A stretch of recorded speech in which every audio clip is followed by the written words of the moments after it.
Inicialmente, muito obrigado a todos aqui pela presença. Gostaria de agradecer o presidente Juarez Ponticelli, tanto pelo evento maravilhoso e pelo convite, estar aqui presente. É sempre muito gratificante poder falar sobre aquele assunto que me interessa, que é a Lei Geral de Proteção de Dados, com pessoas que vão utilizar isso na prática.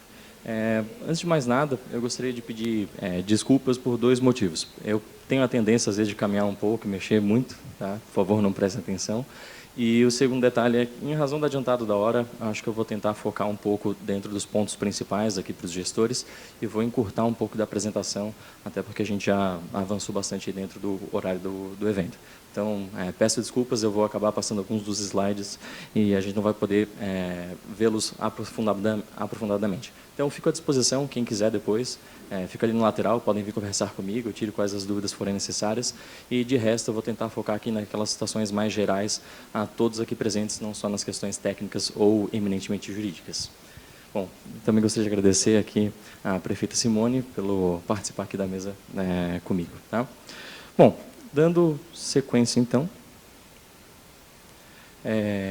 aqui temos um panorama geral do que seria a Lei Geral de Proteção de Dados, e os pontos mais importantes a se destacarem aqui efetivamente, a que se refere a Lei Geral de Proteção de Dados? Ela protege o quê? E o mais importante é entender que, em essência, tudo. Ela protege os dados pessoais de pessoas naturais.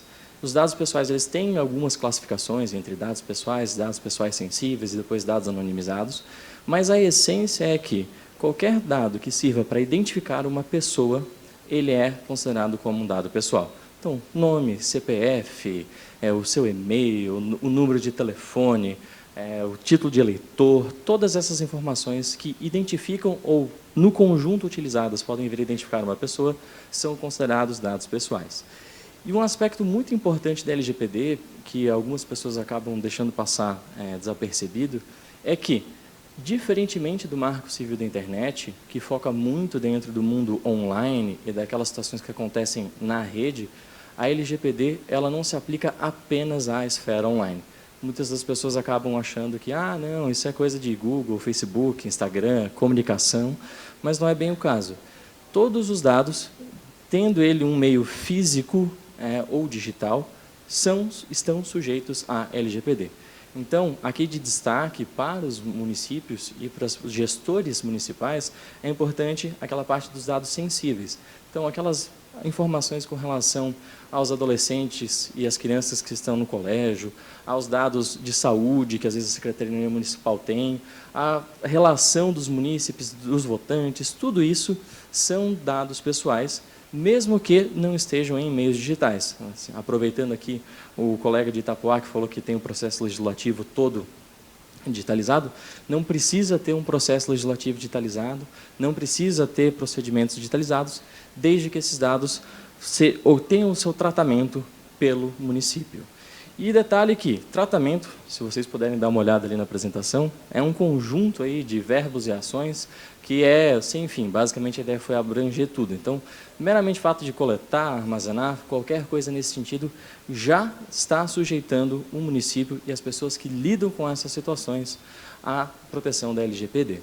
E é importante destacar também que, sim, se aplicam aos municípios, aos servidores que trabalham com esses dados, todas as pessoas que manuseiam isso. Tá? Não importa em qual grau da hierarquia do município a pessoa atue, se está trabalhando lá como um terceirizado na recepção, até o prefeito, todos eles estão sujeitos à LGPD e devem adotar e seguir estes princípios que ela tenta trazer.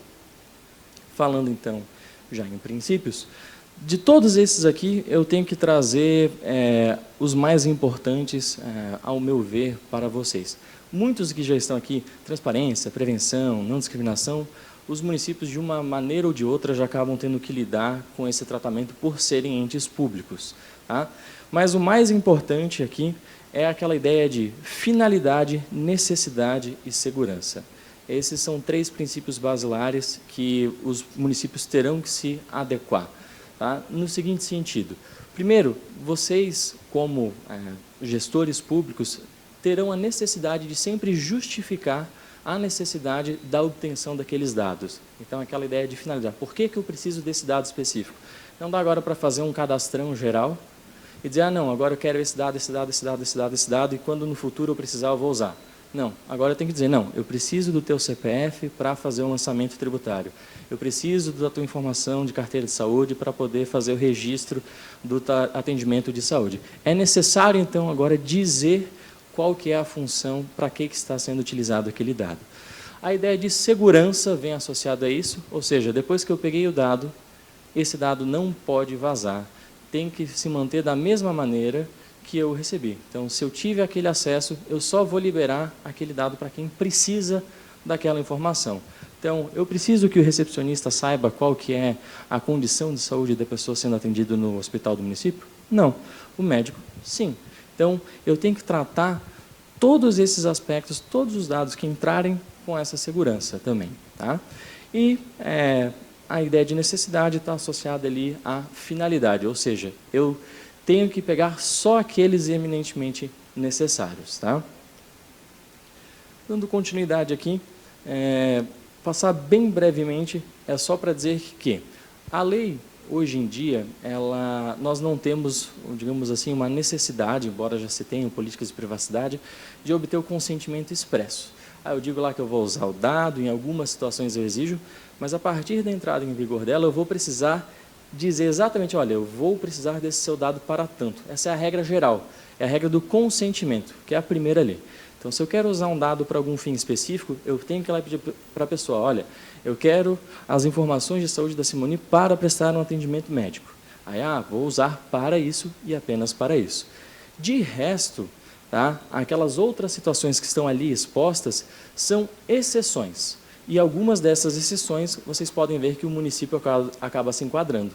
Mas, de qualquer maneira, ainda que eu me enquadre dentro de uma dessas exceções, execução de políticas públicas e convênios, eu quero fazer uma campanha de vacinação, eu posso usar os dados dos meus munícipes para abordá-los sobre a campanha de vacinação. Proteção de vida e calamidade física, aconteceu uma catástrofe, eu preciso que a Defesa Civil vá lá e aborde os meus munícipes para que eles evacuem aquela área. Também não tem problema.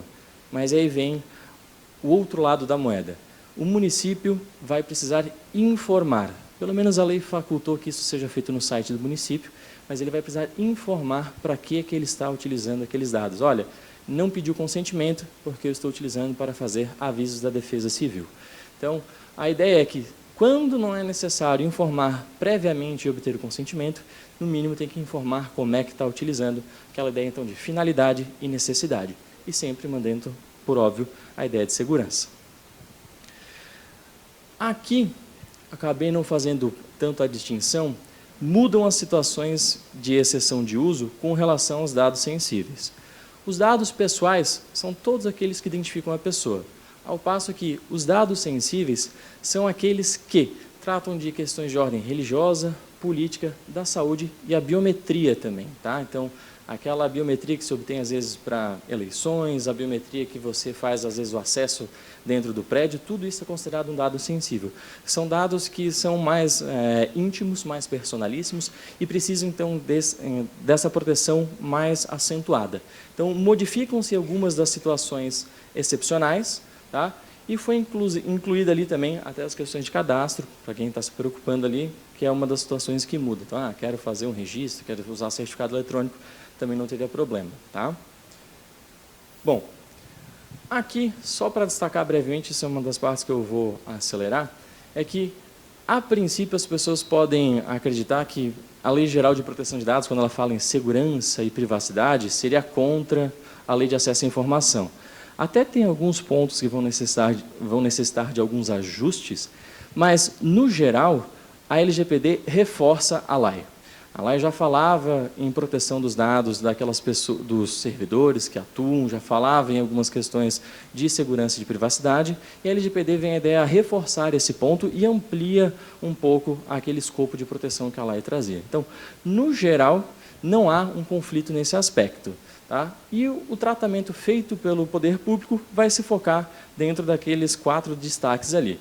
Finalidade pública, interesse público, dentro da execução das competências legais e na ideia de cumprir as suas atribuições. Então, se o município tem o dever de fazer uma campanha, ele vai fazer lá sem problema nenhum. Tá? Mas, adiantando um pouco aqui, tem alguns direitos do titular, mas eu falo mais adiante. Quem precisar da apresentação depois está disponibilizado com a organização do evento, pode pedir, não tem problema, isso fica à disposição de vocês. Qual que é a preocupação, então, uma das preocupações dos municípios?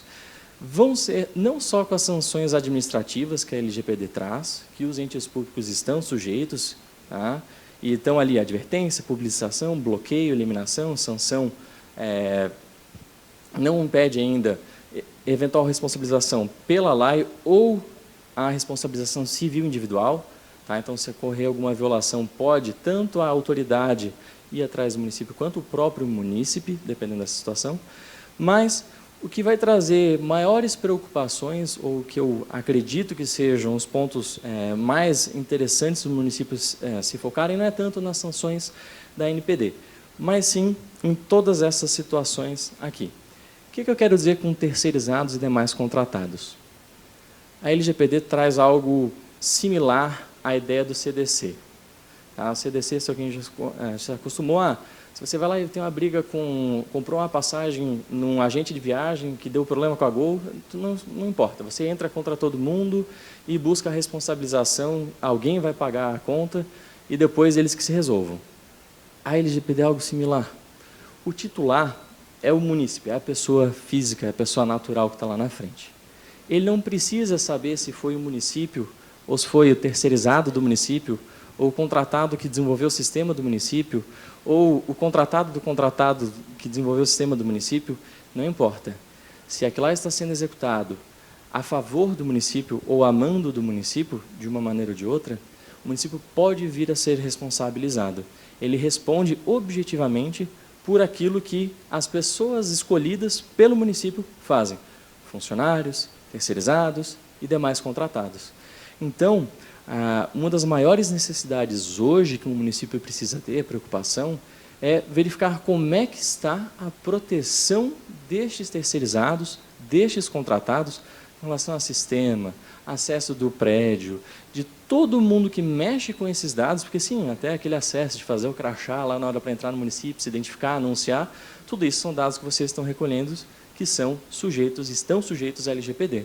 Então, tem que verificar como é que está esse povo, tem que controlar e fiscalizar, porque se eles realizarem alguma infração da LGPD, vocês, como gestores municipais, poderão vir a sofrer as consequências. Ah, tem como ir atrás depois? Sim, mas primeiro vão atrás de vocês, depois vocês terão que correr e fazer ali a busca dessa reparação. O segundo ponto que é um ponto de preocupação é a ideia de dados estruturados. A LGPD aproveitou esse panorama de mudança e aproveitou para inserir o fato que, assim, hoje em dia, muitos dos sistemas município, Estado, União, outros órgãos e outras entidades públicas, os dados não se comunicam, né? Antigamente, se você tomasse uma multa lá na Bahia, nunca que ia chegar a multa aqui em Santa Catarina.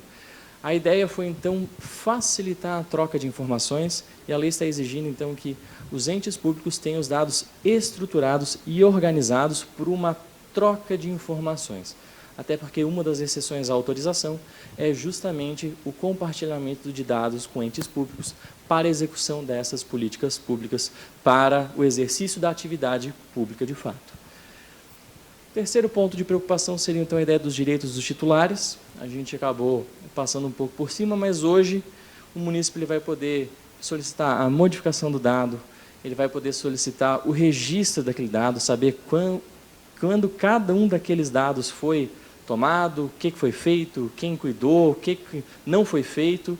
Ele tem esse direito a partir daí com relação aos seus próprios dados, inclusive sujeito à ideia lá de habeas data, conforme a própria lei menciona. O quarto ponto seria a ideia do vazamento dos dados, ou seja, se seja dentro do próprio município ou um dos terceirizados e contratados, se os dados vierem a vazar, alguém terá que responder por isso. E essa situação dos vazamentos dos dados pode gerar aquelas sanções administrativas da própria NPD, que é a autoridade, mas também pode gerar a responsabilização civil que os munícipes poderão buscar. E quando vazar o dado, tem ali o quadrinho de tudo que tem que ser informado à autoridade e das atitudes que devem ser tomadas. E, por fim, a lei exige tanto das entidades privadas quanto das entidades públicas a nomeação de um DPO, que é a sigla em inglês, né, Data Protection Officer, ou encarregado de proteção de dados, que será a pessoa que vai responder pelo procedimento de proteção de dados dentro do município. Ele vai fazer com que essas políticas sejam implementadas, então uma ideia de governança dessa política de proteção e privacidade de dados, e ele também será o responsável por comunicar-se com a ANPD e demais entidades que vão necessitar desses dados e com os munícipes, que vão querer exigir informações ou vão tentar exercer os seus direitos. Tá? Acho que esses seriam os pontos mais relevantes, mais importantes. Agradeço novamente aqui a oportunidade de fala e fico à disposição, de novo, para quem necessitar tirar alguma dúvida ali no lateral, e devolvo a palavra à mediadora. Muito obrigado.